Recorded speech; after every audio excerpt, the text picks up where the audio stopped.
काही लोकप्रतिनिधींनी असं सांगितलेलं आहे, 3 लाख दो पुरा आसमान तुम्हारा आहे. मग हे जर ताळमेळ जर 4 नगरसेवकांनी ठेवला नाही तर त्याच्या प्रशासनावरती दबावच बसणार नाही. त्याच्यामुळे मला नागरिकांना माझी हीच विनंती राहील की आपण मतदान करत असताना नगरसेवकांनी जे भूलथापा मारलेल्या आहेत, काही नगरसेवक विकास कामांवरती बोलतात परंतु ती कामं झालेलीच नाही. काही नगरसेवक जातीच्या आधारावरती मतदार मागतात आहे. शाळा सुरू करत असताना रस्ते जवळजवळ तुम्ही बघितलं तर कोंड या भागामध्ये 20-25 वर्षापूर्वी अशी अवस्था होती की चालत जाणंही मुश्किल होतं. म्हणजे गुडघ्या एवढं चिखल त्या ठिकाणी असायचा. कार्यकर्त्यांची फौज तयार केली आणि कार्यकर्त्यांना एकत्रित घेऊन तिथे दगडी वाळू टेम्पोमध्ये भरून स्वतः मेहनत घेऊन रस्ते तयार केले. व्यवस्थित व्यासाची ड्रेनेज लाईन आहे का, पाण्याची लाईन आहे का, हे बघितल्यानंतरच तिथे रस्ता तयार करण्यात यावा. त्यामुळे एक प्रामाणिकपणाचं नियोजन त्या ठिकाणी पाहिजे की जनतेचा पैसा ज्यावेळेस आपण वापरतो तो पैसा एकही पैसा वायाला जाता कामा नये. या प्रकारचं नियोजन जर नगरसेवकांनी केलं असतं तर आता ही परिस्थिती आपल्यावरती आली नसती.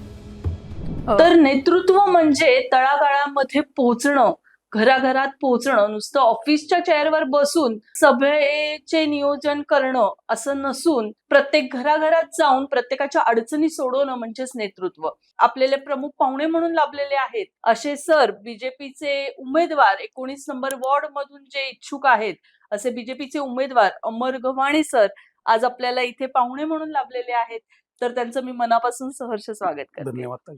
आज आपण इथे छोटीशी मुलाखत घेणार आहोत. तर सर, तुमचं मनापासून सहर्ष स्वागत करतो मी.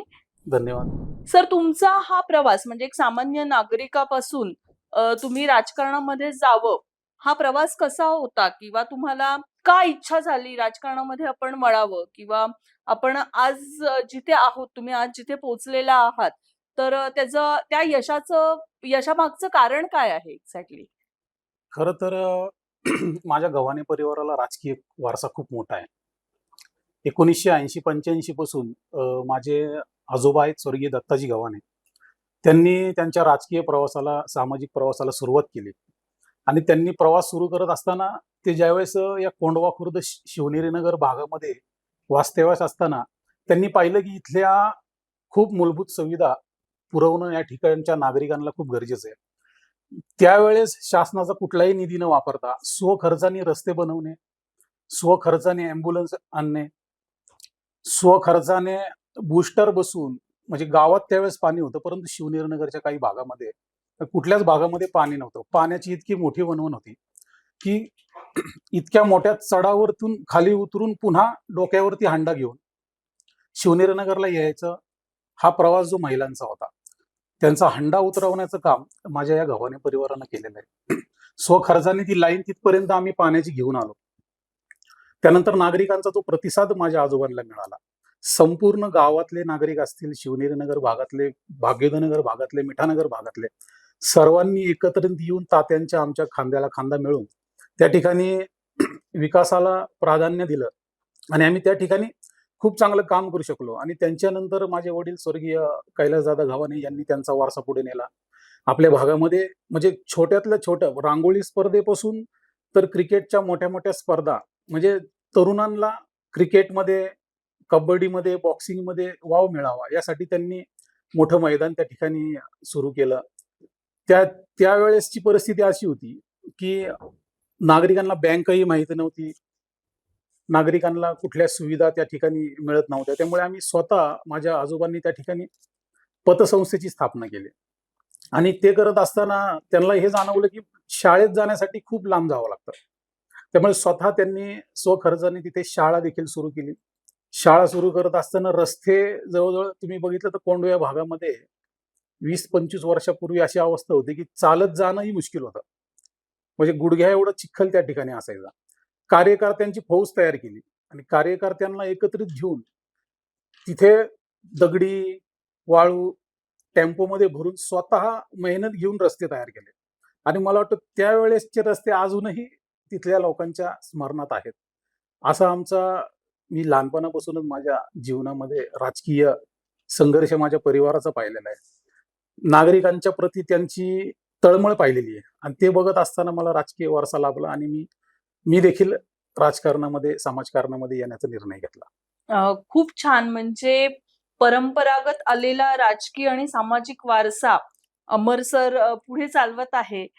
तर खूप छान सर, की तुम्ही जसं म्हणालात, की रस्ते पूर्वी नव्हते. तुमच्या आजोबांनी, तुमच्या वडिलांनी खूप छान हो, याच्यात मोलाचं सहकार्य त्याच्यामध्ये म्हणजे पूर्ण मोलाचं त्यांचं अ, योगदान होतं योगदान त्याच्यात. आहे त्याच्यामध्ये. छान. तर तुम्ही आज सामाजिक कारकिर्दीमधनं कुठेतरी राजकारणामध्ये वळाला आहात. तर आज तुम्ही वॉर्डमध्ये फिरताना तुम्हाला तुमच्या वॉर्डमध्ये पहिलं चेंज करायचं असेल, तर तुम्ही कोणता कराल? सगळ्यात पहिलं चेंज करायचं असेल तर आपण पुण्याच्या पूर्व भागामध्ये जरी असलो, प्रभागाच्या बाहेर गेल्यानंतर आपल्याला एक चित्र नक्की दिसतं. कोंडव्याच्या बाहेर गेल्यानंतर आपल्याला स्मार्ट पुणे दिसतं. परंतु कोंडव्यामध्ये आल्यानंतर तो स्मार्ट पुणे आहे का नाही? उपनगरं जरी विकसित होत असली, तरी कोंढवा कुठेच विकसित झालेला नाही. याची खंत माझ्या मनामध्ये आहे. त्यामुळे कोंढवा स्मार्ट करायचा. भारतीय जनता पार्टीच्या माध्यमातून जसं पुणे शहर स्मार्ट झालेलं आहे, तसं माझं हे उपनगरही स्मार्ट व्हावं, यासाठी मी नक्कीच प्रयत्न करेल.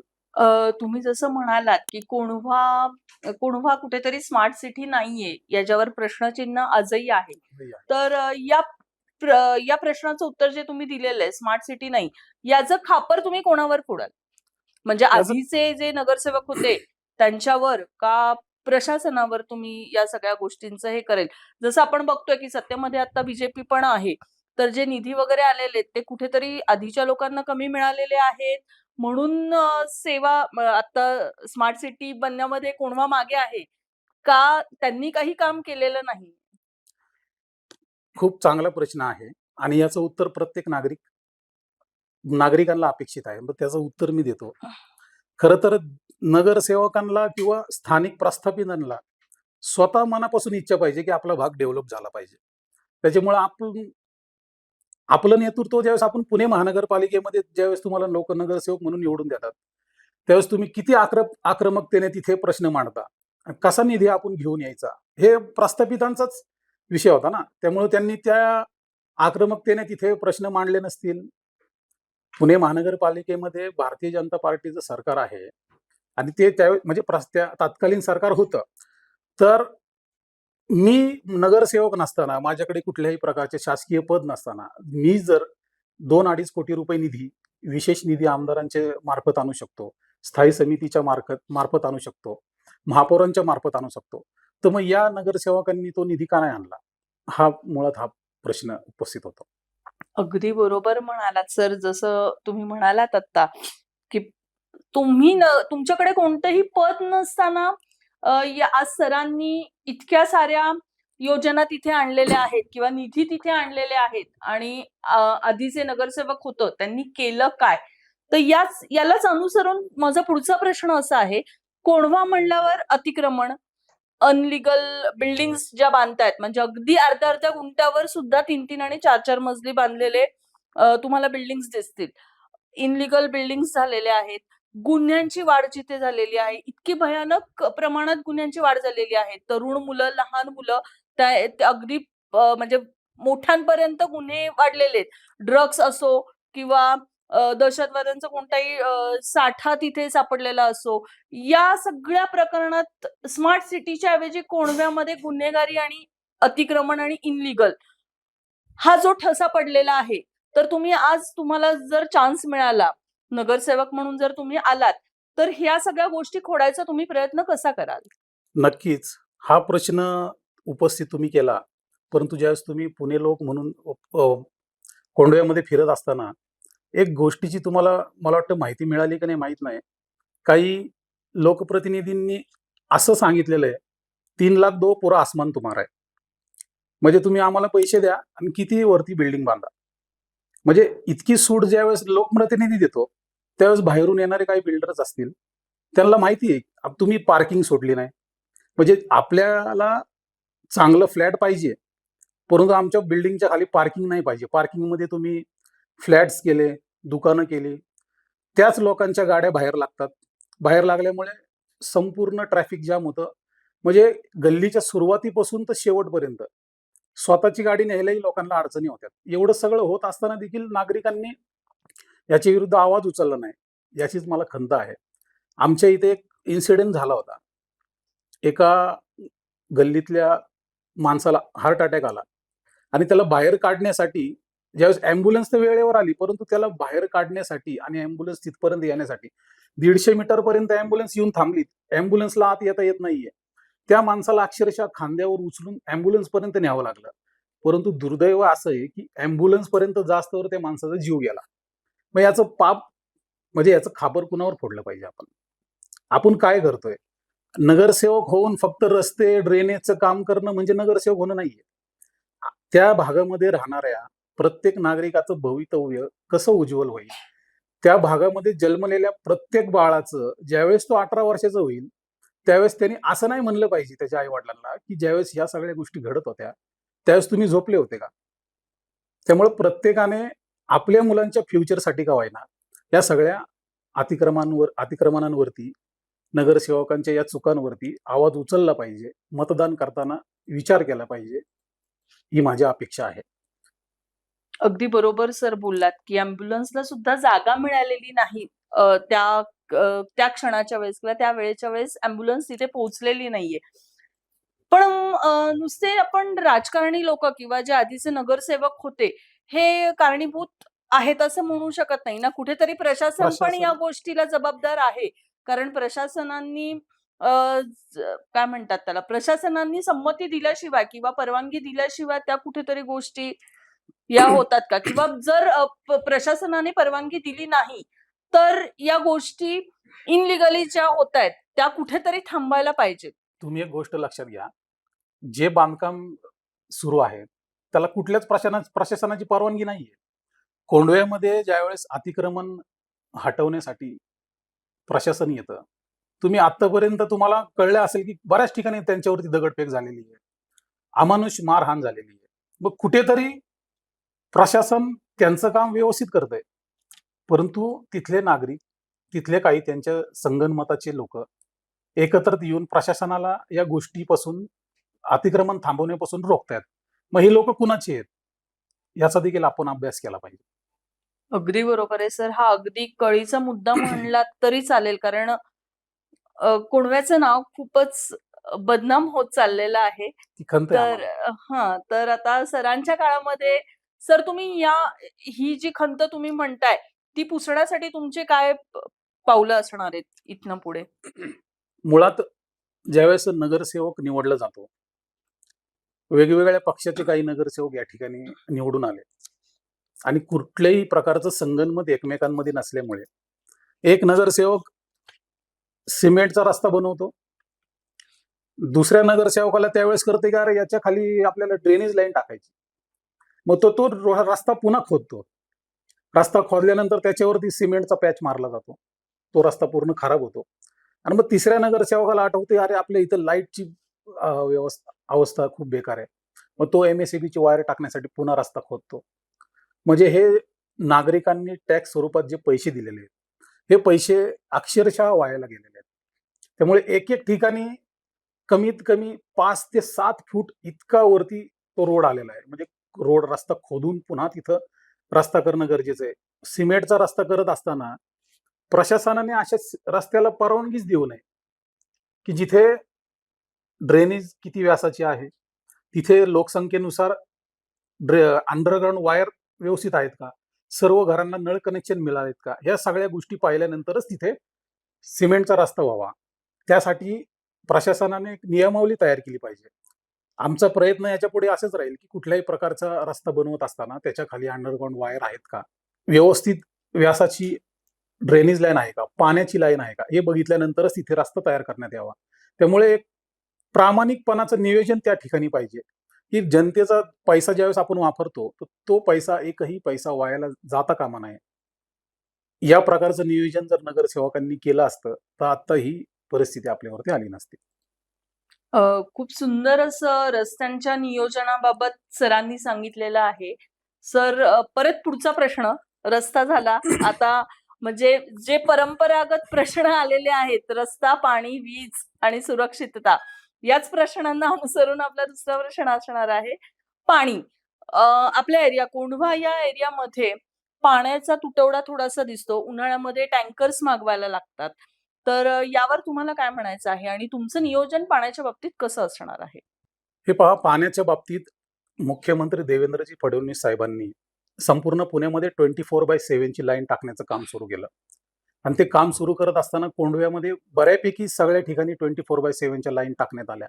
पण झालं असं, की ज्या पाण्याच्या टाकीचे पुण्यामध्ये ठराविक 2-3च पाण्याच्या टाक्या होत्या, ज्याच्यामध्ये पुणे शहराला पाणी आपण त्या ठिकाणी उपलब्ध करून देत होतो.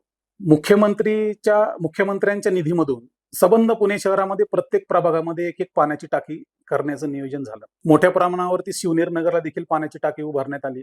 याचं श्रेय घेण्यासाठी चारही नगरसेवकांची भांडणं झाली, तिथे उद्घाटनं झाली, परंतु आजही त्या ठिकाणी ती पाण्याची टाकी कार्यरत नाही. 24/7 ची लाईन टाकल्यानंतर देखील ती लाईन अजूनही बंद आहे. काही ठिकाणी लाईन सुरू करण्यात आली. मग हे जर ताळमेळ जर 4 नगरसेवकांनी ठेवला नाही, तर त्याच्या प्रशासनावरती दबावच बसणार नाही. त्याच्यामुळे मला नागरिकांना माझी हीच विनंती राहील, की आपण मतदान करत असताना नगरसेवकांनी जे भूलथापा मारलेल्या आहेत. काही नगरसेवक विकास कामांवरती बोलतात, परंतु ती कामं झालेलीच नाही. काही नगरसेवक जातीच्या आधारावरती मतदार मागतात आहे. त्यामुळे मतदान करत असताना जातीच्या आधारावर न करता ज्या प्रस्थापितांना आपण निवडून दिलं, त्यांनी खरंच काम केलंय का? हे बघितल्यानंतरच नागरिकांनी मतदान करावं आणि एकाच विचाराचे 4 नगरसेवक, एकाच पक्षाचे 4 नगरसेवक त्या ठिकाणी जर निवडून आले आणि जर ते भारतीय जनता पार्टीचे असतील, तर नक्कीच मला वाटते आपला कोंडवा स्मार्ट कोंडवा करण्यासाठी आम्ही 100% आश्वासन नाही, ग्वाही देतो. एकदम छान. जसं तुम्ही पाण्याचं नियोजन सांगितलेलं आहे. अगदी महत्वाचा मुद्दा असा होतो, की महिला सुरक्षित पुणे कोंढवाच असं नाही, पुण्यामध्ये, महाराष्ट्रामध्ये, अगदी भारतामध्ये म्हणलात तरी महिला सुरक्षितता हा खूप महत्वाचा मुद्दा मानला जातो. तर तुम्ही महिला सुरक्षिततेसाठी तुमची काय पावलं असणार आहेत? कोंढवा प्रभागामध्ये, 19 नंबर प्रभागामध्ये तुम्ही महिलांसाठी असं वेगळं काय नियोजनाची तुमची काही आहेत का पुढचे? हे पहा, महिलांच्या सुरक्षितेसाठी पुणे शहरामध्ये माझ्या पक्षाच्या वतीने खूप चांगले उपक्रम घेतले जातात. परंतु आपल्या कोंढव्या भागामध्ये परिस्थिती अशी आहे, की रात्री 9 नंतर दिवस होतो सगळ्यांचा. अनेक तरुण पोरं रस्त्यावरती फिरताना दिसतात. काही जण नशा करून फिरताना दिसतात आणि नशा करून फिरत असताना महिलांना त्या बाबतीत अडचण निर्माण होते.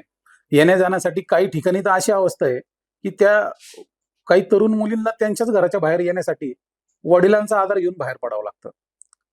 पण ह्या गोष्टी जर आपल्याला थांबवायच्या असतील, तर कुठेतरी प्रशासनाला आपण मदत केली पाहिजे.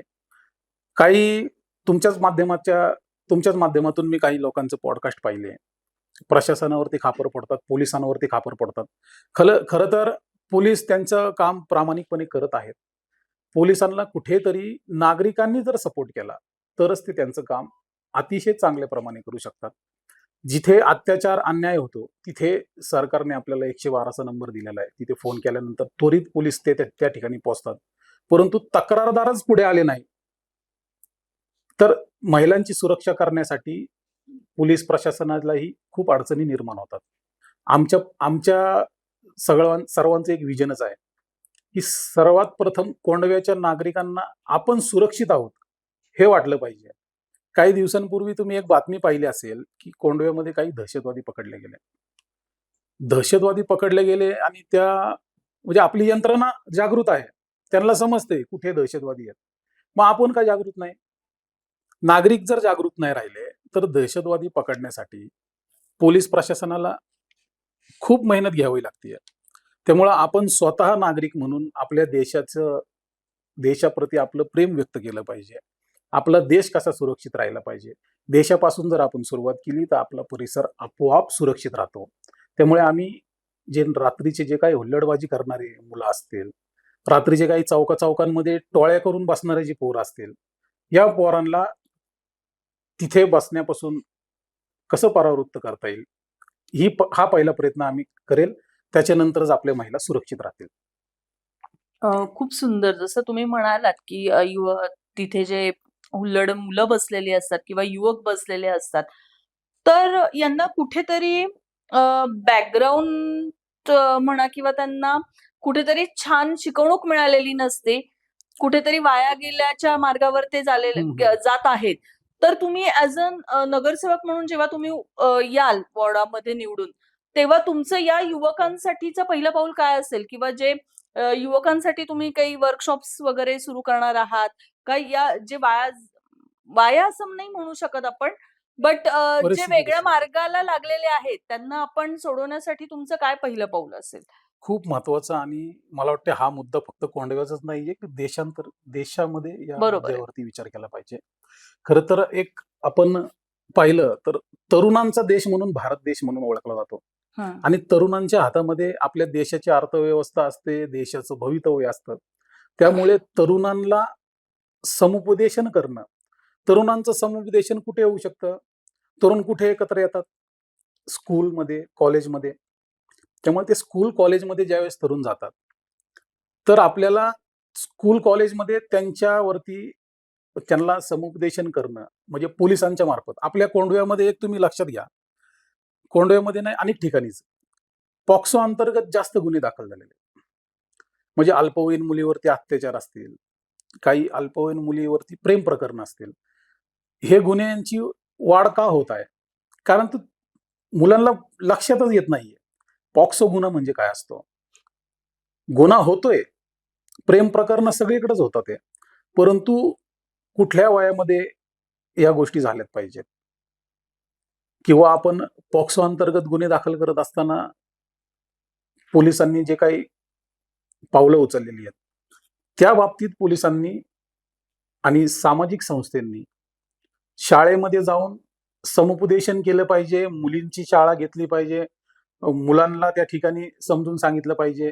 काही ठिकाणी नशेच्या पदार्थ विकण्यामध्ये मुलांचा जास्त सहभाग आता आपल्याला दिसून येतोय. त्यामुळे खूप अल्पवयीन मुले त्या ठिकाणी अडकत चाललेले आहेत. तर अल्पवयीन मुलांना आपण काय सांगितलं पाहिजे? या लोकांपासून आपण कसं लांब राहिलं पाहिजे? याचं समुपदेशन करण्याचं काम आम्ही सर्वप्रथम सुरू करणार आहे आणि आमच्या पहिल्यापासून त्या व्हिजनमध्येच ते आहे, की प्रत्येक शाळेमध्ये ज्यावेळेस आपण एखाद्या व्यक्तीवरती सारखं एक गोष्ट सांगत असतो, त्यावेळेसच ती त्याच्या डोक्यामध्ये जाते.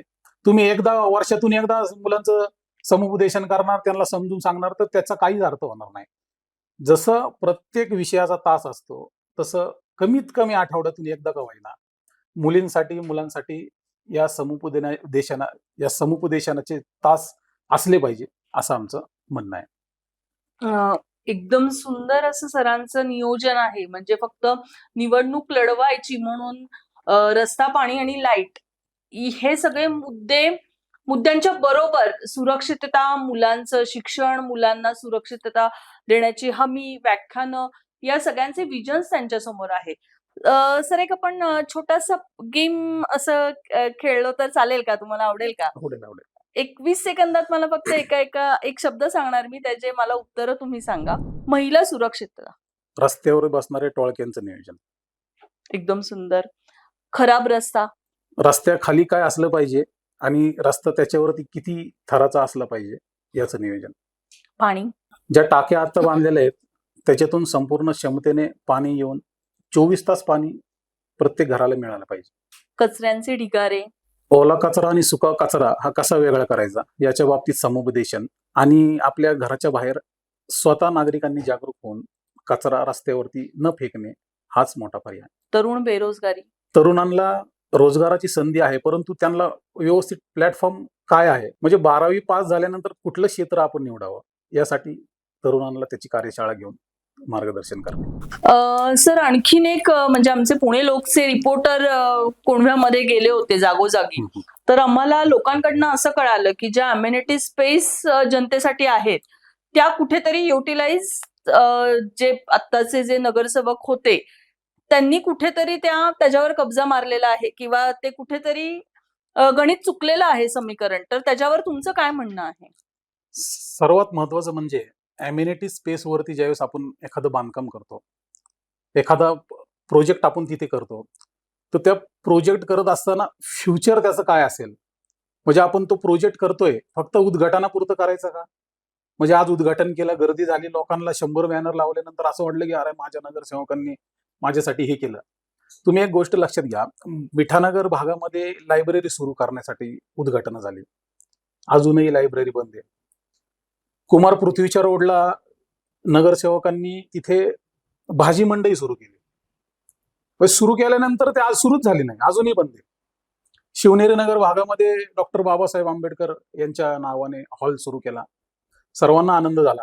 परंतु गोरगरिबांचं लग्न त्या ठिकाणी व्हावं म्हणून तो हॉल सुरू करण्यात आला आणि त्याच्यामध्ये 4 नगरसेवकांची भांडणं व्हायला लागली की माझ्या कार्यकर्त्याचं लग्न झालं पाहिजे, ह्याच्या कार्यकर्त्याचं लग्न झालं पाहिजे.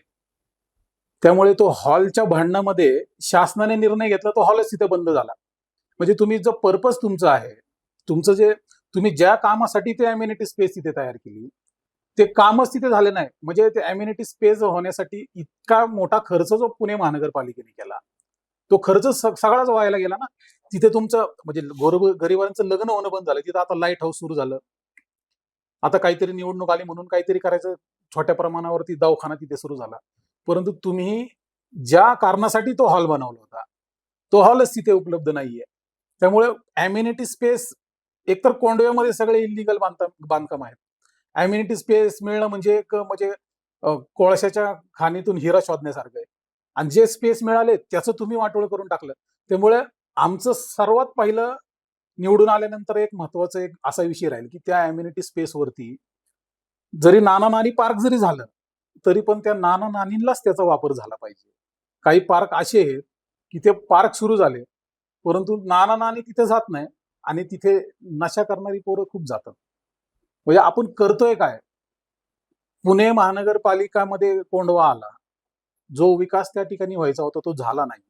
माझ्या नागरिकांचे प्रश्न ज्यावेळेस मी विचारले त्यांना, 15 लाख रुपयाला माझ्या लोकांनी तिथे फ्लॅट विकत घेतला.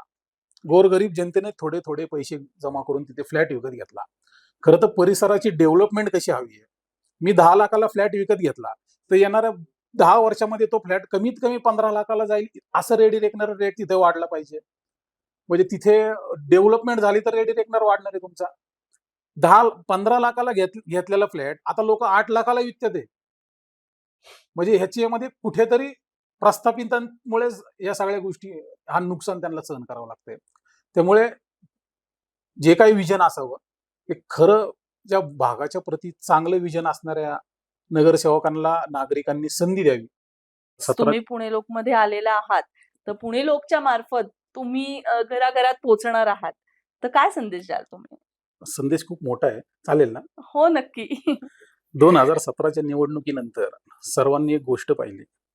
2017च्या निवडणुकीच्या प्रचारामध्ये नगरसेवकांनी जे जे आश्वासनं आपल्याला दिली होती, सर्वप्रथम ते पूर्ण झालेत का याचा नागरिकांनी अभ्यास करावा. जो कार्यकर्ता तळागाळात काम करतो, प्रत्येक नागरिकाच्या हाकेला धावून जातो आणि ज्याला खरंच प्रभागाची, जो इथला स्थानिक आहे, जो इथला राहणार आहे, कारण इथल्या राहणाऱ्या माणसालाच इथल्या समस्या माहिती असतात. म्हणजे आमचे ग्रामस्थ गेल्या अनेक वर्षांपासून एकच अडचणीला जास्त सामोरे जातात ते, की ग्रामस्थांचं घर म्हणजे मेन रस्त्यावरती आहे, मेन रोड असल्यामुळे म्हणजे त्यांच्या घरातून फक्त ज्योती हॉटेलपर्यंत जायला जर त्यांना अर्धा तास लागत असेल तर कुठेतरी ट्रॅफिकचं नियोजन आपण करण्यामध्ये चुकतोय आणि हे प्रस्थापितांच्याच माथी मारलं पाहिजे असं मला वाटतं. एवढं सगळं करत असताना तुंबलेले जे ड्रेनेज, म्हणजे दर 10 दिवसाला तेच ड्रेनेज तुंबतं, त्याच्यावरती फक्त 1 दिवसासाठी नियोजन केलं जातं आणि पुन्हा 10 दिवसांनी तेच ड्रेनेज परत तुंबतं. त्याच्यामुळे 5,000 लोकसंख्या असलेल्या गावामध्ये ज्या वेळेस त्या पद्धतीच्या MSEBच्या वायरी टाकण्यात आल्या, त्या पद्धतीच्या पाण्याची लाईन टाकण्यात आली, त्या पद्धतीची त्या व्यासाची ड्रेनेज लाईन टाकण्यात आली, या सर्वांचं अपग्रेडेशन करणं हे खूप महत्वाचं आहे. फक्त माझ्याच कार्यकर्त्याच्या बाहेर चांगला रस्ता करणार आणि बाकीच्यांच्या बाहेर मी करणार नाही, अशी मानसिकता आत्ताच्या लोकप्रतिनिधींमध्ये आहे. त्यामुळे आत्ता एकाच विचाराचे, एकाच पक्षाचे 4ही नगरसेवक आपण निवडून द्या. जातीपातीच्या आधारावर न जाता जे खरंच मनापासून तळागाळामध्ये काम करतात अशांना मतदान करा. सगळ्यांना तुम्ही संधी देऊन बघितली, एकदा भारतीय जनता पार्टीच्या उमेदवारांना संधी देऊन बघा. नक्कीच या संधीचं सोनं केल्याशिवाय आम्ही राहणार नाही. आणि पुण्याला जसं स्मार्ट पुणे माझ्या पक्षाने केलं तसं स्मार्ट कोंडवा आम्ही नक्कीच करून दाखवेल. खूप सुंदर असा संदेश सरांनी दिलेला आहे आणि सरांनी ज्या कमिटमेंट पाळायचं जे ठरवलेलं आहे ते तुमच्यापर्यंत पोहोचलेलेच आहेत.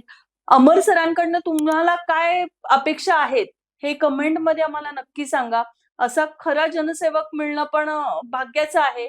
तर तुमच्या काय सरांकडनं अपेक्षा आहेत हे कमेंटमध्ये कळवा आणि पाहत राहा पुणे लोक.